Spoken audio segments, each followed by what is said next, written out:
오늘은 여러분과 주신 교재로 10페이지 보겠습니다. 오늘은 우리의 상처, 우리의 아픔에 대해서 우리가 평소에 어떤 마음가짐으로 신앙생활을 해야 하는가 한번 생각을 해보도록 하겠습니다.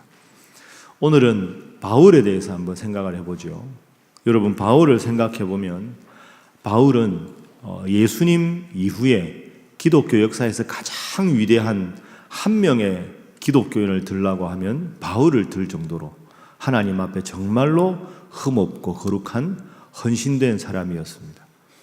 그래서 신약 27권을 보면 분량상으로는 예수님 말씀보다는 오히려 바울의 말씀이 많다고 볼 정도로 기독교 역사에서 가장 위대한 인물이었습니다. 그런데 바울이 처음부터 그렇게 하나님을 잘 섬기고 예수님을 증거하던 사람이 아니었죠.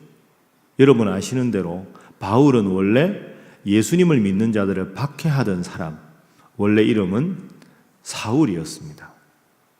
그런데 이 사울 당시에 바리새인의 숫자가 6,000명에서 3만 명 정도를 봅니다.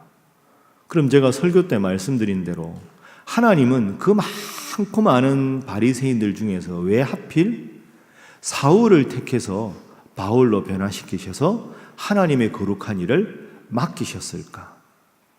그 당시에 사울보다 더 훌륭한 가문도 있었고 더 능력이 출중한 바리새인들도 있었을 텐데 왜 하필 사울을 바울로 만드셨을까? 한번 생각해 보겠습니다. 자, 그러면 사울이 어떤 인물이었는가? 우리 말씀을 한번 보겠습니다. 빌립보서 3장 5절 6절 말씀. 자, 화면 보면서 우리 함께 읽어봅니다. 시작. 나는 8일 만에 할례를 받고 이스라엘 족속이요 베냐민 지파요 히브리인 중에 히브리인이요 율법으로는 바리새인이요 열심으로는 교회를 핍박하고 율법의 의로는 흠이 없는 자라. 아멘. 바울은 정말로 훌륭한 바리새인이었습니다. 베냐민 지파고 로마의 시민권을 가졌고 그리고 율법으로는 흠이 없고, 그러니까 당시의 모든 사람들에 비해서 아주 훌륭한 모든 조건을 갖추었는데 그 중에서 성경 전체를 보면 제일 훌륭한 점이 하나님 앞에 목숨 걸고 헌신하던 성실한 사람이었다는 겁니다. 여러분 아시는 대로 사도행전 9장에 사울이 예수님 믿는 사람들을 잡기 위해서 다메섹으로 갑니다. 다메섹에도 바리새인들이 있으니까 다메섹에 예수 믿는 사람들은 다메섹에 있는 바리새인들이 잡으면 되는데 예루살렘에서 다메섹까지 가서 그 사람들을 잡아들이는 이유가 뭘까요? 그만큼 하나님을 향한 열심이 특심했기 때문입니다. 그래서 저는 그 당시에 바리새인의 숫자가 6,000명이었던 3만 명이었던 간에 하나님 앞에 가장 성실한 인물이 바울이었다. 그래서 하나님은 그를 쓰셨다. 하나님을 향한 신실함과 성실함이 너무 대단했는데 그 방향이 예수 믿는 사람들을 박해하는 방향에서 예수님을 목숨 걸고 증거하는 방향을 바꾼 것이다. 성실은 하나님께서 들어 쓰시되 성실의 방향을 바꾸시니 사울이 바울이 되었다. 여러분, 특별 새벽기도 한다고 이렇게 나오는 여러분들은 진짜 훌륭한 분들입니다. 사실 우리끼리 말로 특별할 게 뭐가 있습니까? 똑같은 예배당에, 똑같은 목사에, 달라지는 거는 찬양대가 여기 앉았다가 여기 앉는 거 정도, 끝나고 밥 주는 거 정도, 밥도 우리가 늘 먹는 국밥 아닙니까? 그래도 새벽에 이렇게 나오는 게 얼마나 하나님 앞에 성실한 분들입니까? 하나님은 무엇을 보실까요? 하나님은 이것저것 핑계대면서 자기 생각으로 자기 이해타산으로 믿음 생활 적당히 하는 사람, 하나님께서 마음을 아시는데 그런 사람을 좋아하시겠습니까? 사울을 쓰신 이유는 성실했기 때문이다. 목숨 걸고 성실했기 때문이다. 그 방향을 바꾸시니 사울이 바울이 되었다. 그래서 여러분, 어떤 분이 신앙생활 잘하는 분일까요? 하나님 앞에 성실한 분입니다. 천하 없어도 예배가 가장 소중하고 그 무슨 일이 있어도 하나님 말씀 읽고 하루를 시작하고 교회에서 하는 모든 일은 다른 만사를 제쳐놓고 하나님 앞에 나올 수 있는 성실함, 그 성실함이 때로 부족할 때 방향을 바꾸면 사울이 바울이 됩니다. 여러분, 앞으로도 신앙생활 하실 때 이 점을 꼭 기억하십시오. 하나님 앞에서 감투를 얻거나 다른 사람들 앞에 보이는데 그럴듯한 것, 그거 하나님 결코 기뻐하지 않습니다. 하나님 기뻐하시는 성도는 항상 이 자리에 나와서 하나님 앞에 예배드리고 기도하고 말씀 읽기를 전무하는 자인 줄로 믿습니다. 그렇게 성실함으로 하나님 앞에 인정받을 수 있는 여러분들 되시기를 주님 이름으로 축복합니다. 자, 우리 옆에 분들과 인사 한번 하겠습니다. 하나님 앞에 늘 성실하시기 바랍니다. 한 번 더 하시죠. 잘하실 줄 믿습니다. 하겠습니다. 자, 그래서 이 사울이 성실의 방향을 바꾸니 바울이 되었습니다. 그러면 이 사울이 바울 된 이 인물의 모습을 좀 더 보겠습니다. 자, 두 번째는 바울이 고민이 있었습니다. 하나님을 그렇게 헌신하고 따르는데도 마음속에 있는 심각한 괴로움이 하나 있었습니다. 자, 바울의 고민, 로마서 7장 15절, 우리 본 10페이지에 있습니다. 함께 읽어보죠. 시작. 내가 행하는 것을 내가 알지 못하노니 곧 내가 원하는 것은 행하지 아니하고 도리어 미워하는 것을 행함이라. 아멘. 자, 두 가지가 대비가 되지요. 내가 원하는 것은 행하지 않고 미워하는 것을 행한다. 바울이 원하는 게 뭘까요? 바울이 미워하는 게 뭘까요? 그 해답이 밑에 나오지요. 자, 제가 21절 밑에 읽어보겠습니다. 그러므로 내가 한 법을 깨달았노니 곧 선을 행하기 원하는 나에게 악이 함께 있는 것이로다. 내 속사람으로는 하나님의 법을 즐거워하되 내 지체 속에서 한 다른 법이 내 마음의 법과 싸워 내 지체 속에 있는 죄의 법으로 나를 사로잡는 것을 보는도다. 아멘. 그러니까 내가 원하는 게 있는데 내가 원하지 않는 것을 행한다. 내가 원하는 것은 선한 것, 하나님의 법을 따르는 것. 내가 원하지 않는데 자꾸 내 마음속에 자리 잡는 것은 악한 것, 하나님 원하시지 않는 죄의 법을 따르는 것. 여러분도 똑같은 고민 아닙니까? 내가 하나님 뜻대로 살아가고 싶은데 끊임없이 죄가 나를 유혹해서 하나님의 뜻과 내 욕심이 부딪힐 때 내 욕심을 완전히 버리고 하나님 뜻대로만 살아가면 좋겠는데 그게 안 된다. 그게 우리 모두의 고민이죠. 그래서 사실은 이 새벽에도 하나님 앞에 나와서 기도하는 것 아니겠습니까? 자, 그러면 이 문제를 어떻게 우리가 해결해야 될 것인가? 11페이지 넘어갑니다. 바울이 너무 괴로워합니다. 이건 결코 승리할 수 없는 싸움이구나. 내 마음속에 있는 죄를 아무리 꾹꾹 눌러도 끊임없이 하나님 말씀보다는 죄를 따르고 내 욕심을 따르는 마음이 있구나. 이렇게 바울이 느낍니다.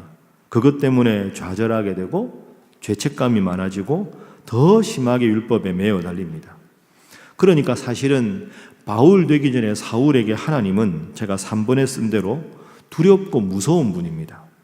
밤중에 무서운 아버지를 피해 도망 나온 아이 같은 바울. 이게 제가 어제 말씀드렸던 그 40년 동안 정신과 의사로 아주 신실하게 사역하시는 한 장로님께서 책에 쓰셨습니다.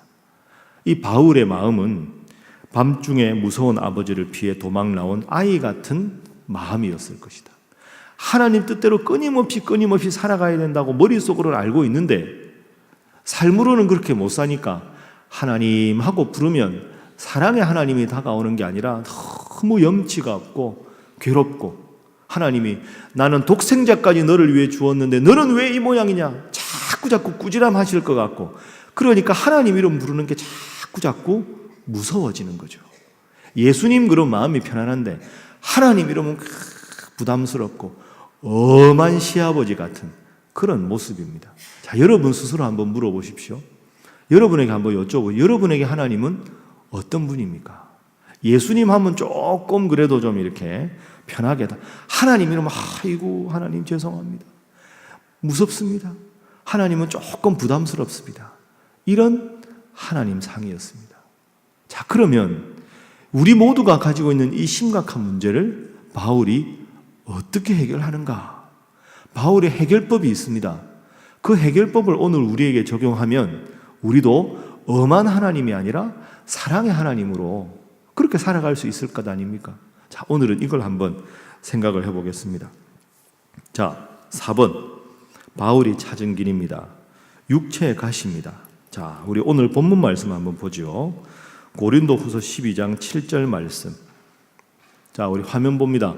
자, 함께 오늘 본문 읽어봅니다. 시작. 여러 계시를 받은 것이 지극히 크므로 너무 자만하지 않게 하시려고 내 육체의 가시 곧 사탄의 사자를 주셨으니 이는 나를 쳐서 너무 자만하지 않게 하려 하심이라. 아멘. 자, 7절에 보면 이 바울에게는 사울이 바울 된 다음에도 육체의 가시가 있었습니다. 이 육체의 가시가 너무 바울을 괴롭게 해서 떠나게 해달라고 3번이나 기도했습니다. 그런데 어떻게 하셨습니까? 하나님이 이걸 떠나게 하지 않으셨습니다. 바울이 가진 육체의 가시가 뭘까요? 아마도 간질병이었을 것이다, 이렇게 추정합니다. 여러분도 상상을 해보십시오. 이게 얼마나 끔찍한 일입니까? 사울이 바울 된 다음에 곳곳에 가서 하나님 말씀을 전하는데 하나님 말씀을 전하다가 갑자기 간질병 환자는 갑자기 통나무 쓰러듯이 탁 그 자리에 쓰러져서 사지를 막 흔들고 눈이 뒤집히고 입에서 막 침이 나고 이런 모습 아닐 겁니까?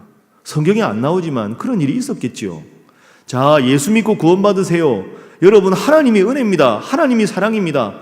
바울이 그렇게 담대하게 복음을 전하다가 갑자기 눈이 뒤집히면서 쓰러져서 사지를 흔들면서 넘어져 있다. 여러분, 이게 하나님 말씀 전하는데 덕이 되겠습니까? 바울이 하나님 앞에 기도할 때 내 육체의 가시를 없애주십시오 기도한 것이 바울의 건강을 위한 게 아닙니다. 하나님의 영광을 위한 거죠. 하나님 말씀을 정말 더 잘 전하고 싶은데 이것 때문에 다른 사람들이 저를 욕합니다. 하나님 믿으려면 네 병부터 고쳐라. 그런 사람들이 많습니다. 하나님, 제 부끄러움이 아니라 하나님의 부끄러움입니다. 용서해 주시고 치유해 주십시오. 기도했습니다. 안 고쳐졌습니다. 8절 보십시오. 3번이나 기도합니다. 안 고쳐졌습니다. 그런데 바울의 정말로 위대한 점이 여기에 있습니다. 자, 7절 말씀 제가 다시 봅니다. 내 육체에 가시를 주신 이유, 앞부분에 나오지요. 여러 계시를 받은 것이 지극히 크므로 너무 자만하지 않게 하시려고. 여러분, 이 고백이 훌륭한 겁니다. 내가 받은 은혜가 너무 많아서 내가 너무너무 교만해질까 봐 하나님께서 나에게 이 병을 주셨습니다. 이 상처가 바울에게는 하나님께 나아가는 더 큰 은혜의 상승작용을 한 거죠. 자, 이것 한번 우리가 좀 더 생각해 보겠습니다. 여러분, 이번 주에 우리가 마음에 나누는 모든 주제가 상처입니다. 괴로움입니다. 여러분, 상처 다 있으시죠? 열등감 있고 시기심도 있고 교만도 있고 다 있지 않습니까? 그리고 그런 내면적인 것만 있는 게 아닙니다. 여러분, 인간관계에서 어려운 점 많지요. 하나님, 저 사람만 조금 비켜주시면 이 은혜 참 많이 받겠는데 교회 와서 저 사람 얼굴만 보면 마음이 불편해지고 예배가 은혜가 안 되고 그런 분들이 있으시지요. 고개 끄덕이지 마십시오. 그럼 제가 눈치채지 않습니까? 웃기만 하십시오. 집에서도 그럴 수 있고요. 회사에서도 그런 분들이 있고 마음의 상처도 있고 인간관계에 천적도 있고 그렇습니다. 그런데 제가 아주 최근에 은혜로운 말씀을 들었습니다. 여러분 잘 생각해 주십시오. 누군가 가족이든 이웃이든 성도든 여러분 정말 힘든 분 있죠. 저분은 진짜 나하고 안 맞다 이런 분 있죠. 근데 문제는 계속 봐야 된다는 거 아닙니까? 천적, 인간관계의 천적. 근데 그런 말씀을 하셨습니다.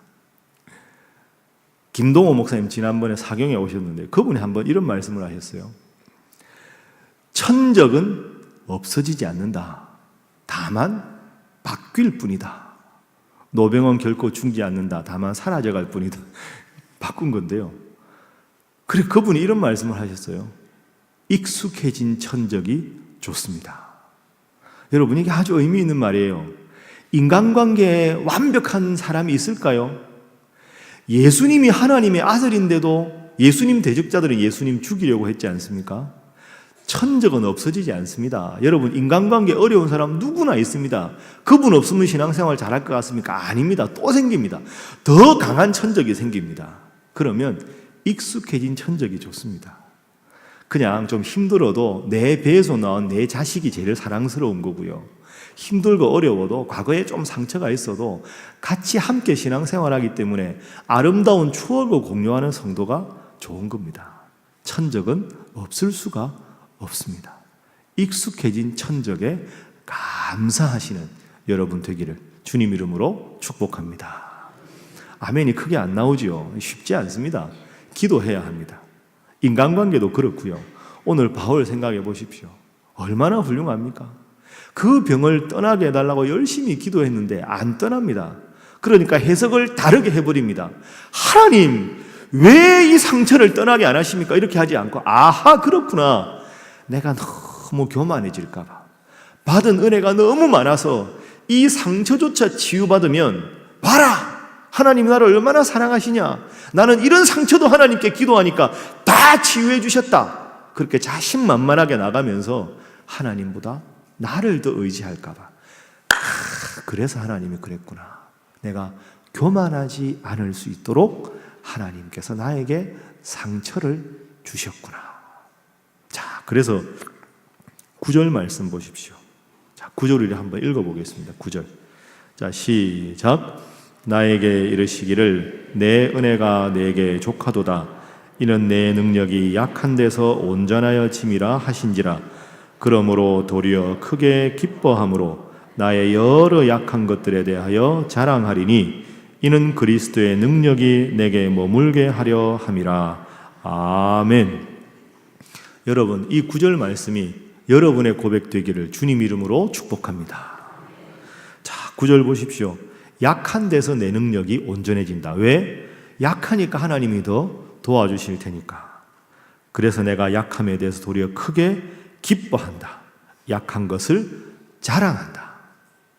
자, 그 사탄의 가시가 없어지게 해달라고 기도했는데 들어주지 않자 원망하는 바울이 아니라 그걸 더 은혜를 받고 하나님께 나가는 도구로 삼습니다. 여러분, 저를 한번 따라 하시죠. 가시도 은혜다. 오늘은 이게 주제입니다. 가시도 은혜다. 상처도 은혜다. 상처가 없으면 하나님께 나갈 것 같습니까? 아닙니다. 우리는 죄인이거든요. 상처 때문에 상처 붙잡고 기도하는 거죠. 천적이 있기 때문에 천적 붙잡고 기도하는 거죠. 약하기 때문에 약함을 붙잡고 기도하는 거죠. 다시 한번 따라 하시죠. 가시도 은혜다. 그럼 여기서 한 단계 더 나가야 됩니다. 가시도라는 말은 그래도 아유 이런 뜻인데요. 따라 하시죠. 가시가 은혜다. 이렇게 고백할 수 있기를 주님 이름으로 축복합니다. 가시도 은혜다 하는 건 없으면 좋겠는데 있으니까 은혜다 이런 말이고요. 가시가 은혜다 하는 말은 이 상처 때문에 하나님께 더 나갑니다. 이 아픔 때문에 하나님을 더 붙잡습니다. 그러니까 여러분, 열등감이 있습니까? 열등감 때문에 하나님께 나가는 여러분 될 수 있기를 바랍니다. 스스로 보기에 여러분 교만하십니까? 교만 때문에 하나님께 나가는 여러분 될 수 있기를 바랍니다. 천적이 있으십니까? 천적 때문에 하나님께 더 매달리는 여러분 될 수 있기를 주님 이름으로 축복합니다. 상처가 있고 가시가 있습니다. 가시도 은혜다. 나가서 가시가 은혜다. 그래서 약한 것 때문에 하나님께 더 겸손하고 약한 것 때문에 그 하나님의 은혜가 내게 온전하여진다. 이 고백이 우리 모두의 고백되면 하나님 얼마나 기뻐하시겠습니까? 우리가 잘 아는 시 하나 읽고 제가 설교 마치겠습니다. 무엇을 성취할 수 있는 힘을 달라고 하나님께 구했으나 나는 약한 몸으로 태어나 겸손히 복종하는 것을 배웠노라. 큰 일을 하기 위해 건강을 구했으나 도리어 몸의 병을 얻어 더 좋은 일을 하게 되었노라. 행복하기 위해 부를 간구했으나 도리어 가난한 자가 되므로 지혜를 얻었노라. 권력을 얻어 만인의 찬사를 얻기 원했으나 세력 없는 자가 되어 하나님만 의지하는 자가 되었노라. 생을 즐기기 위해 온갖 것을 다 바랬으나 영생을 얻어 모든 것을 즐길 수 있게 되었노라. 내가 간구한 것은 하나도 받지 못하였으나 은연중 바란 것을 모두 얻었노니 내 자신이 보잘것없음에도 나의 구하지 않은 것까지 응답해 주셨도다. 나는 만민 중에서 가장 풍성한 축복을 입었노라. 미국 남북전쟁 당시의 한 무명 용사의 기도입니다. 하나님께 기도한 것 응답해 주지 않으셔서 하나님 도리어 감사합니다.